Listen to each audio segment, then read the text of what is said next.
Mes chers frères et sœurs dans le Seigneur, c'est encore moi. Je suis venu vous prêcher la bonne nouvelle de l'Évangile. Et la bonne nouvelle de l'Évangile que je vais vous prêcher, mes chers frères et sœurs dans le Seigneur, est intitulée « Un chrétien peut-il se faire tatouer? A-t-on le droit de se faire tatouer lorsque l'on est chrétien? Et c'est un péché d'avoir un tatouage. » Mes chers frères et sœurs dans le Seigneur, nous allons nous référer sur des versets bibliques. Il faut vraiment que les versets bibliques parlent. C'est pour cela que je vous demande, mes chers frères et sœurs dans le Seigneur, de me suivre attentivement. Les Écritures nous annoncent clairement, mes chers frères et sœurs dans le Seigneur, que le peuple de Dieu souffrira et sera amené en captivité s'il persiste dans l'ignorance et dans le péché. Cela se confirme dans Osée 4:6. Mon peuple est détruit parce qu'il lui manque la connaissance. Mes chers frères et sœurs dans le Seigneur, ce verset ne dit pas que mon peuple est détruit à cause des sorciers. Non, uniquement par manque de connaissance. Mes chers frères et sœurs, un chrétien peut-il se faire tatouer? La réponse à cette interrogation, mes chers frères et sœurs dans le Seigneur, ne peut être pas aussi simple que d'ouvrir la Bible à Lévitique 19, 28. Alors je lis au nom de Jésus-Christ. Vous ne ferez point décision dans votre chair pour un mort, et vous n'imprimerez point de figure sur vous. Je suis l'Éternel. Dieu ayant créé l'homme à son image, ce dernier porterait initialement sa marque. Cette empreinte divine a été perdue par la chute, mais rétablie par la rédemption acquise par Jésus-Christ. Mes chers frères et sœurs dans le Seigneur, en tant que marque permanente sur le corps et parure ostensible, le tatouage peut gêner car il attire l'attention sur soi, alors que les textes sacrés invitent à la discrétion. Mes chers frères et sœurs, Dieu ayant créé l'homme à son image, ce dernier portait initialement sa marque. Cette empreinte divine a été perdue par la chute, mais rétablie par la rédemption acquise par Jésus-Christ. En tant que marque permanente sur le corps et parure ostensible, le tatouage peut gêner car il attire l'attention sur soi, alors que les textes sacrés invitent à la discrétion. Nous allons lire dans 1 Timothée 2, 9 à 10. Je lis au nom de Jésus-Christ. Je veux aussi que les femmes vêtues d'une manière décente, avec pudeur et modestie, ne séparent ni de tresses, ni de perles, ni d'habits somptueux, mais qu'elles séparent de bonnes œuvres, comme il convient à des femmes qui font profession de servir Dieu. Bandeko, tolobi awa tatouage et atiraka. Talakaka na loboko na yo batie elembo moko ya nyoka ya munene. Tala lelo na batolo abasi. Omone elembo moko lemso ya nyoka ya munene. Mutu soka tali encore boy bani ko tirer. Abani ko se poser des questions mais pona nini o azaboye tout ça na moni yango na basi ebele. Yango na bandeko même na 1 Timothée 2:9 disent balobi mwasi oyo alataka na ndenge ya bozambe e glorifiaka nzambe. Mais mwasi oyo alataka na ndenge ya bozambe te omona eza ko attirer bato e suko nango ekweyaka mingi na péché. Bandeko na ngai nazoloba awa uniquement pour ba chrétien parce que naza pasteur ya ba chrétien. Alors mes chers frères et sœurs, nous allons lire dans Ésaïe. Dans Ésaïe, nous allons lire dans Ésaïe 49, 15 à 16. Je lis au nom de Jésus-Christ. Une femme oublie-t-elle l'enfant qu'elle allait? Dieu agit de même avec ses enfants qui l'entourent de son amour. Accepte seulement la main qu'il t'étend. Mes chers frères et sœurs, dans le Seigneur, est-ce que Mama Oyo amelisaka mwana ye akoki kobosa na ye? C'est pareil, mes chers frères et sœurs, na Nzambe. Nzambe akobosa na mwana yote parce que atia déjà marque na ye ya Saint-Esprit. Yoso kinoluka marque d'identification mususu. Ndeko sozo na mateya oyo na sengi no na ndako na bokemi nyonso. Certaines personnes disent que la Bible nous enseigne dans Romains 10:4 que Christ est la fin de la loi. Bande que belé, basa ba chrétien, balobino Christ est la fin de la loi. Donc biloko oyo eza na ba Ancien Testament wana ekoki koya lisusu et pas biso zalité. Bande ko c'est pour ça que na yo oyeba nani azote ya yo. Christ est la fin de la loi. Écoutez aussi ce que la Bible dit dans l'évangile de Matthieu 5:17. Ndeko foko tanga Bible ya Romains 10:4 tina suka na yango. Balobi na kati justification. Soki yo croyant aux na péché. Soko yambi Jésus-Christ péché ne kwei. Yango na balobi la fin de la loi. Mais lobi te ke mibeko o ya Ancien Testament yo olongola yango. Elobi nengwana te. Alors tosko tala siko bandeko na ngai Bible lobi nini na Matthieu 5:17. Je lis au nom de Jésus-Christ. Ne croyez pas que je sois venu pour abolir la loi ou les prophètes. Je suis venu non pour abolir, mais pour accomplir. Bokanisa te tenaye pona ko boma mibeko ya Moïse pe mateya ya ba prophète. Naye pona boma yango te kasi pona ko kokisa yango. Ndeko il faut yeba nani aza kote ya yo. Awa ye moko Jésus-Christ alobi kuna Romain apôtre Paul alobi Christ est la fin de la loi. Mais il faut expliquer yo la fin de la loi wana eza nini. Na pesa exemple de dîme. Ezaki mi beko, ezaki une obligation. Soko pesi dîme te.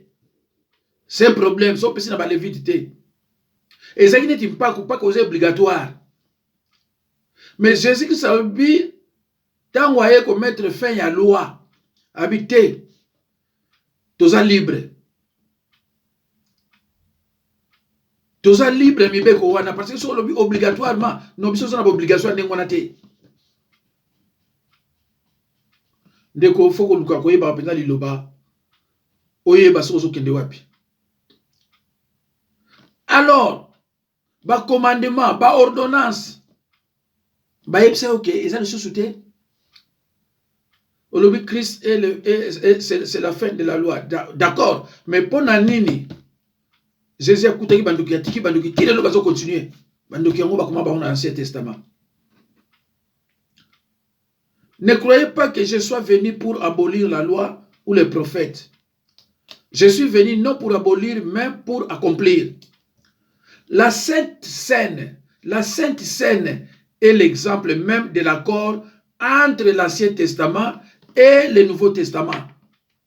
La Sainte Seine est l'exemple même de l'accord entre l'Ancien Testament et le Nouveau Testament. La Sainte Seine,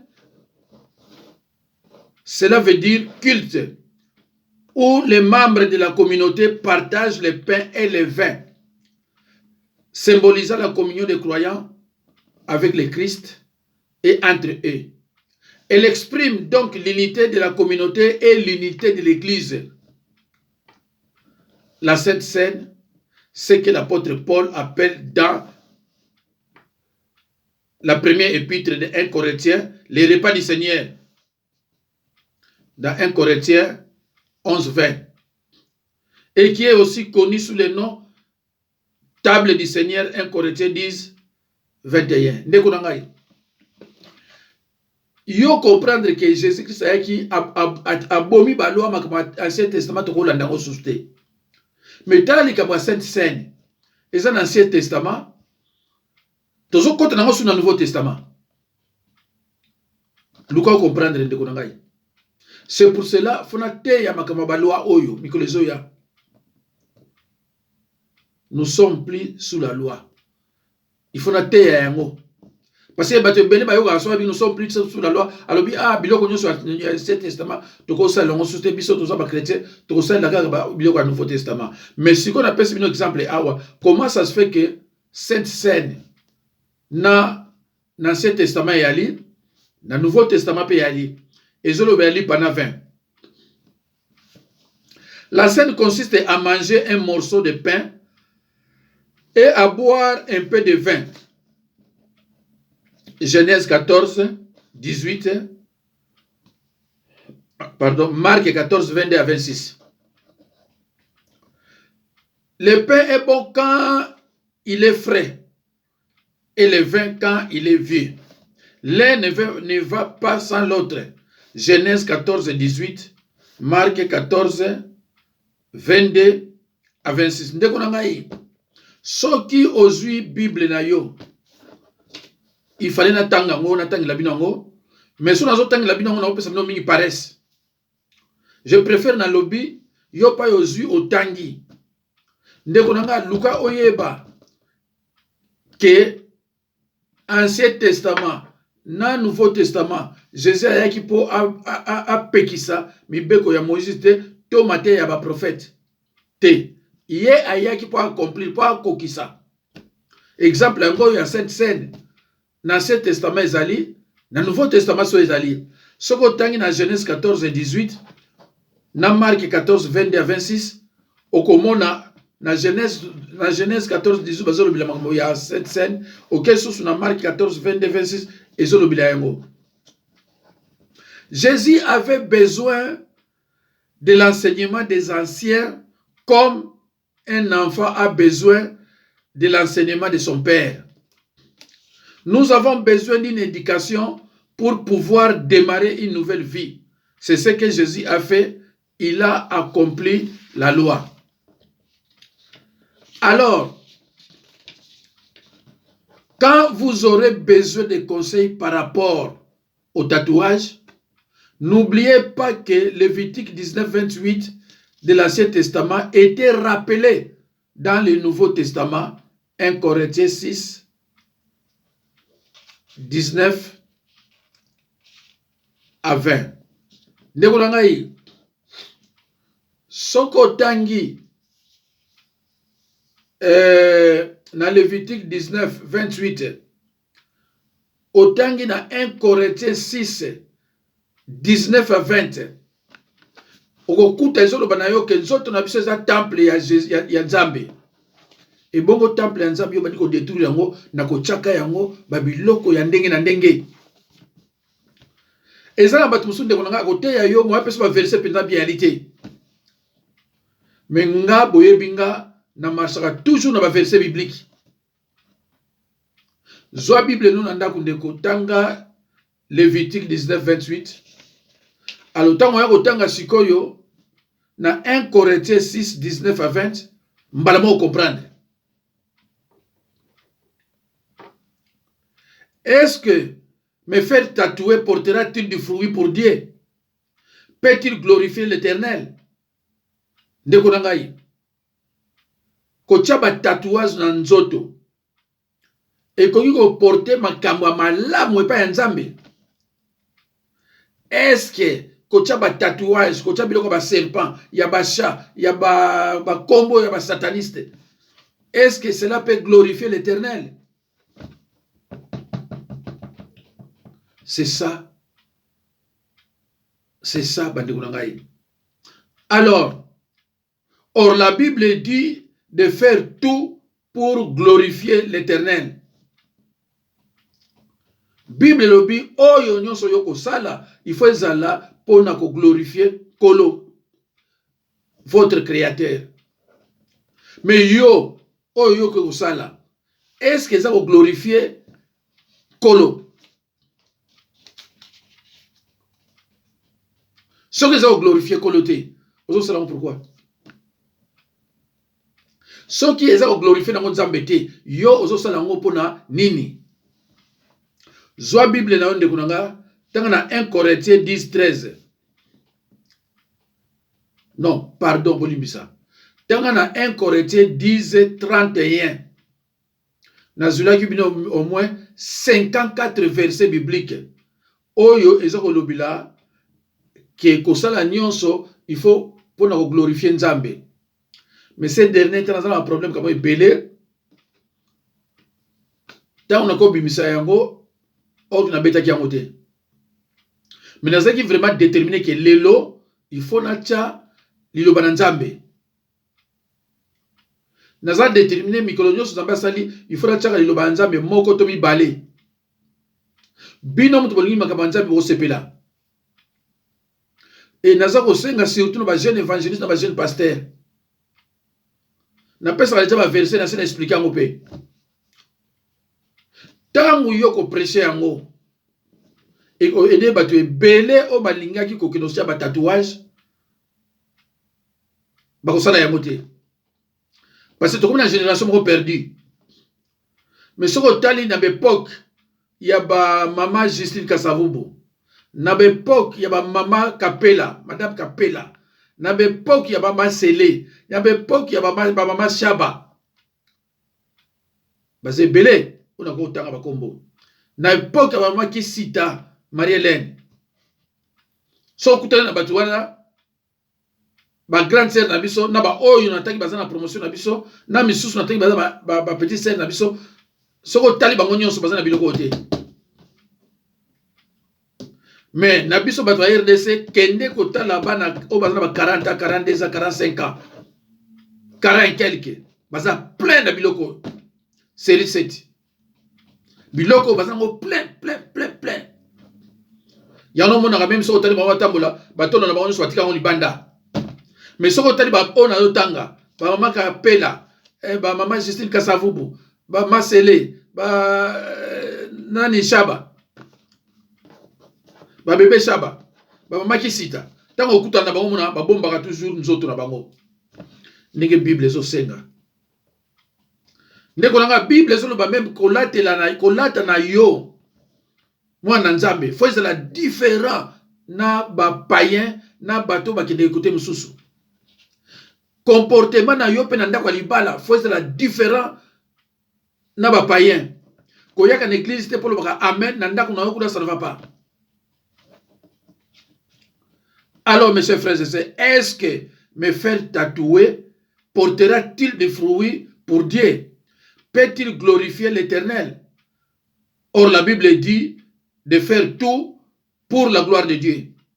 1 Corinthiens 10, 13. Colossiens 3, 17. Psaume 96, 1 à 9. Chronique 16, 23 à 29. Hébreux 2, 14. Je reprends. Est-ce que me faire tatouer portera-t-il du fruit pour Dieu? Peut-il glorifier l'Éternel? Or, la Bible dit de faire tout pour la gloire de Dieu. 1 Corinthiens 10, 31. Colossiens 3, 17.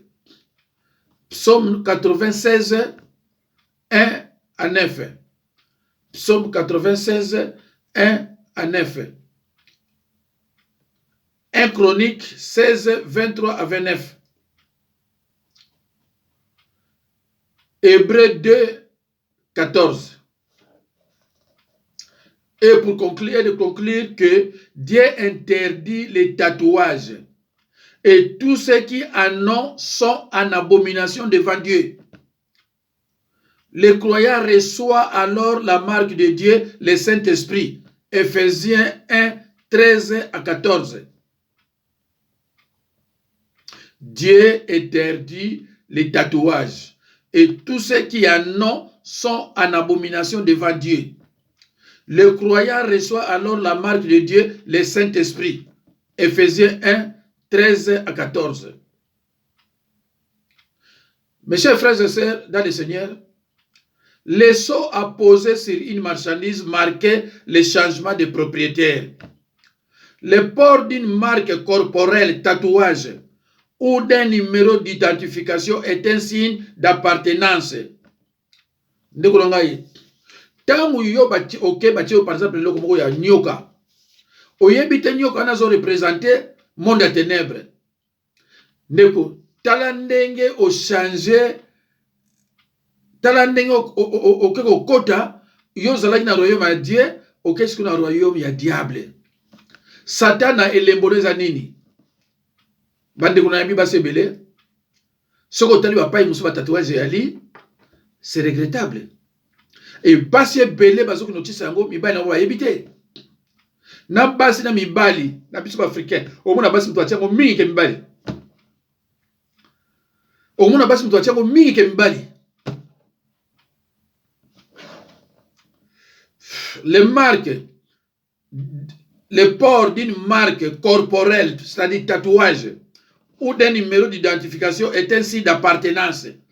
Donc, si vous avez un nyoka, vous avez un Johnny Day, vous avez un sataniste, si vous avez un kota na kana bango, alors que vous avez un nzambe, mes chers frères et sœurs dans le Seigneur, dans le royaume, dans le monde spirituel, il y a des royaumes.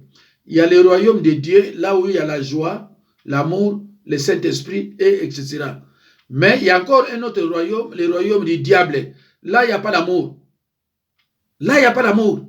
Il y a la haine. Il y a la haine. Les mensonges. Bilo kona ndem teza kote kuna. Bise mwana kote kuna te. Yangona mwana kabango balba ke eza monde yanko. Talande konanga yo zakino na monde ya malamu. Okesko na monde yanko. Ali bilo kone bandiko landaka yo tina ndako na yo. Ba maladi ekomi kirikiri. Okomi kolo babanoko, batata mwasi na ba mususu. Obosa ninde konangai epai yo kendaki makila oya yo ezotanga wana bazozwaka bazochaka na papier batie na so bazozwaka bazochaka na papier batie na so yo ke ba papier no zwa ngote makila wana itikali ndeko nanga sakana lelo mususu ko sakana na makila te. L'âme de l'homme est dans le sang. Jésus-Christ pour kufa atangisa makila. Satana andima asenga bandoki makila. Do makila zelo ko sakana ngote. Talande kuna ngai. Oke kuna tango zona ndaku omona bandeke babano ndayo biloko mabe bano ndaka yo e bano kutatina bana ko pesa bana ba maladi biloko ebele pona ba alliance oyo uti ko sala na ba tatouage. Na biso ba chrétien tatouage est interdit. Tozana identification na biso à Saint-Esprit. Identification oyo ko luka wana yango te. Basi surtout bino ko yoka boza mutuma kasi bo minaka batu banadi ebele na bandako.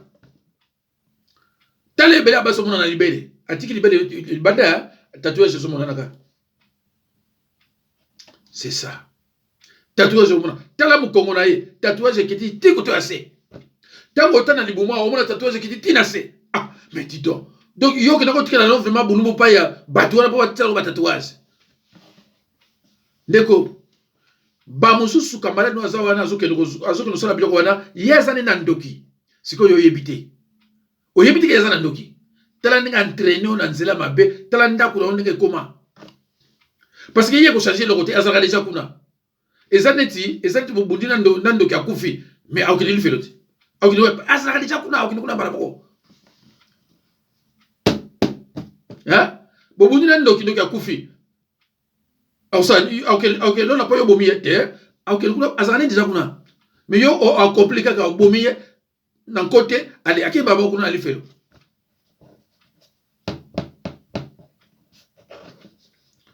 Les nazis, tatouage des numéros, les prisonniers des camps de concentration pour marquer leur aliénation.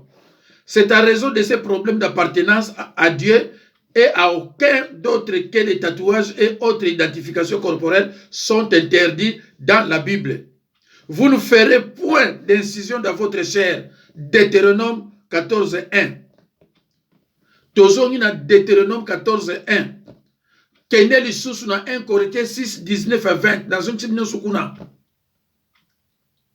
Ndeko nangai. Il faut yebaka nini yozo sala pe nini yo lingi. Kolanda mouvement te. Surtout ça kolanda mouvement te. Surtout on a poto ba ndok nyoso surtout abasi ba kina mboka. Ba ya déjà abaze belé. Albi angana kina osala boza kitoko yo polandi. Oyebite yeza na misala. Keba na bilanda landa. Keba na bakabara de belé. Oya bebisa bana yo. Parce que l'esprit m'a bé oyo komemana kuwana et koki kokoma un jour ba mari de nuit bana yo et koki kokoma un jour ba femme de nuit ya mobile na yo même ya bana na yo tala makambo yo kinai koluka. C'est pour cela na mobile na mino que les Écritures annoncent clairement que le peuple de Dieu souffrira et sera amené en captivité s'il persiste dans l'ignorance et dans le péché. Yango yo tango yo kekuna ozana ignorance te okoko na péché de participation na yo na oyo zo kata makambo wana bozana ndenge moko ezali mutaki na ipa nganga Bible lobi na nganga na yo mto kekuna bozana même pied d'égalité. C'est pour cela ndeko nanga folu kako otalaka mateya nani yo zo landa kolanda mateya n'importe qui te. Alors la question du tatouage corporel et identification est abordée dans les derniers livres de la Bible. Le livre d'Apocalypse, où se trouve la célèbre prophétie disant qu'à la fin des temps, chacun devra porter la marque de la bête, c'est-à-dire de l'antichrist. Apocalypse 13, 17. La question du tatouage corporel, identification est abordée dans les derniers livres de la Bible. Le livre de l'Apocalypse, où se trouve la célèbre prophétie disant qu'à la fin des temps, chacun devra porter la marque de la bête, c'est-à-dire de l'antichrist. Apocalypse 13, 17. Ndeko nangai. Tangu nazo kopesa yo yango, yo kendeke kosimba Bible na yo, petala makambo ngana zoloba sokeza yango toze yango te. Alors mes chers frères et sœurs, sur le plan spirituel, il faut que les tatouages, pardon, sur le plan spirituel, il faut savoir que les tatouages nous lient souvent aux puissances des ténèbres. Sur le plan spirituel, il faut savoir que les tatouages nous lient souvent aux puissances des ténèbres. Bible, Ephésiens 4, 27, ne donnez pas l'accès au diable. Ephésiens 4, 27, et lobby, ne donnez pas l'accès au diable. Et ça verset moi m'kousa ndeko. Et lobby na yokaka, ne donnez pas l'accès au diable. Soki yo olingi opesa accès pas satana okondima. Balobi, ne donnez pas l'accès au diable, c'est-à-dire qu'au fongolaye porte te. Mais tant que yo kekuna au fongoli porte d'entrée. Et tant que yo fongoli porte d'entrée, Satan bandi ko frapper, yo bandi ko lela. Parce que comme la canaïte. Mais aux autres qui sont église, azo bête pourquoi? Parce qu'il y a mon autres qui église. Ndenge yo ki na canaïe a priori ko qui sont église té. Mais yo zo qui église. Ou alors so qui église, mais il faut que na continuer en tant qu'infiltré. Ne donnez pas l'accès au diable. Ne kunangai. Salakara mkolo quand même deux versets. Verset Oyo à Ephésiens 4, 27 et lobby, ne donnez pas l'accès au diable. Alors, autant que ce qu'on a Deutéronome 19, 30, je prends un témoin contre vous, les ciels et la terre, la bénédiction et la malédiction. Choisis la vie. Nzambe Nzambe yamour, alobina yo, choisis la vie. La vie, on a le royaume de Dieu, la parole de Dieu. À lui choisit la vie. Pour yona banana yo, bozala bien. Mais talent nzela yo kei, nzela perdition. Nzela perdition. Bible lobi, et ça verset ni yo lukayango, je suis le chemin, la vérité et la vie. Je suis le chemin, la vérité et la vie. Lukayango tilanga commentaire, soko moni verset wana. Alors, yo siko ya lobi, je suis le chemin, la vérité et la vie. Yo tiki yango, ok, siko na chemin, ya perdition, chemin ya kufa. Bandeko, Nzambe apambola bino, c'était le révérend Jacques Dinabanza. Na sepeli nenge koti, et na kocha mususu na banzi kaka lelo bien, et lobby, po bo mesana. Na ngoto zo kota siko na ba moya mabe zo bandela octobre, novembre, décembre. Tango, ba sataniste na ba sorcier ba pesa ba 10 000 na bango. Nzambe apambola bino, à la prochaine occasion.